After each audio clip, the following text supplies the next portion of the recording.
Welcome back to Gimme Five with Jones and Eli. Eli, best Halloween candy out there. Go.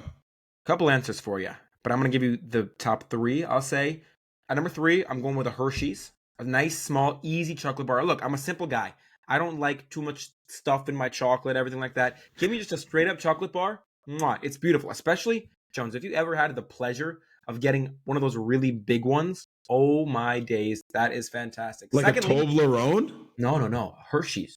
A big What Hershey's? I've the never fuck heard is of that? it. Did balloons just come through your screen? What Did you was see that? What I was guess it? it's a Halloween miracle. What the You're heck? listening on the Spotify. Balloons just came on my screen. That was crazy. Well, I mean, Riverside is celebrating something. I don't know. Continue, Elias. Secondly, I would go with the any kind of gummy. So a Swedish fish, a sour patch, those little pouches. There's only like 5 or 6 pieces in each one, so you're not getting a lot of bang for your buck. But those are fantastic. And lastly, the OG, I would say, M&M, chocolate M&M, not a peanut M&M. Don't get me started on crunchy M&Ms, any of that bullshit. The regular M&M. If I see that in a trick or treating bucket or a bag or whatever, I'm taking as many as I can. I think you somehow managed to miss every good candy, actually. At number one, easy money. Give me the Snickers bar. You're not you when you're hungry. Casual. Snickers satisfies. Actually, the best candy on the market. At number two, gosh, here's where it gets tough. What was the second one that you said? Sour Patch or Swedish Fish. It's just Sour Patch. Okay, I like Skittles. I think Skittles definitely are in there. I don't know if it's good enough to make my number two. I'm just trying to think because you also have to pick things that are widely available. So I couldn't say Toblerone just because not many houses are giving away Toblerones. I look for Snickers first. Give me the Baby Ruths. I like the Butterfingers. Butterfingers are not too bad. Give me the Whoppers. There's so many options. But overall, are you a Milky Way guy? I don't even know. Really? Am I a And it's Milky like a Way guy? worse version of Snickers. Yeah. It's like I think my dad is a huge Milky Way guy. But I've never understood. My mom and I have always been team Snickers. What are your thoughts on giving away things like chips I was going to at say houses? the worst thing in the history of the world, actually, this is like undisputed, is when you would show up at a house and let's say it was like a dentist or something who lived there and they're Mhm. giving away apples or they're giving away stickers, not Snickers, Yeah. like a sticker, like trick or treat. Are you kidding me? I'm Those 7 years old. I put on a cowboy hat for this night. I'm walking around, and you're gonna give me a sticker or an apple or a bag of chips would have been okay. But anytime somebody's giving out not candy, at that point, retire from the trick or treating game.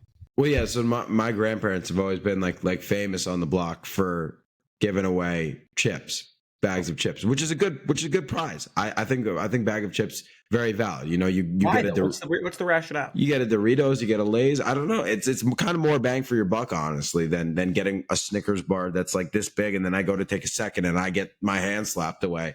I just don't think that's worth it. I think the chips are worth it, but I agree. The pretzels are very problematic. Then you're Oh going my into god! dangerous territory, Forgot about the and then pretzel. once you get into apple territory, I mean that's like that house needs to be investigated type deal. Immediately. You should you said you reach your hand and take a second one. That's also a little bit psychotic. Are you not big on you not respect the Halloween etiquette at all? You don't have any respect for the game? Oh, you've never done the sleight of hand where you go in to take one, Well, get like two. if I had, I wouldn't be advertising it on national On podcasting national networks. television. Yeah, Yeah, exactly. I'll do it. And also, have you ever, you get the bowl that's left alone that says Well, please that's a take problem. one, That's and then the the whole bowl original. is in my bag 2 seconds later. Again, Jones, why are you telling people this? This is the original morality test for any young child: is how many candy when they leave the bowl out and say sorry, we're not home. Please take one. How many are you taking? I was always a rule follower. You know me. I was taking one. I was taking maybe two, and I would probably hold it up to the camera. I'm taking my brother's back there. It's for him. I would never take more than I was allowed to because if you do that, Jones, it's anarchy and the system just becomes chaos. And then the poor kids coming behind you, they get nothing. And I can tell you, as the guy who obviously my house used to hand out candy as well.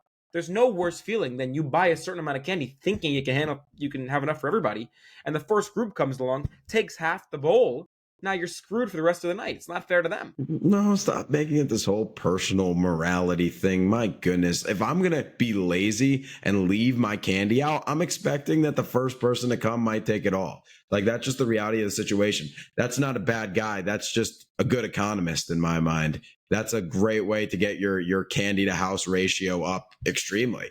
And I can't tell you how many bowls I've walked by that says, please take one at like 7 p.m. So prime time has just barely started, and they're already fully gone because other people are making the same smart decisions too.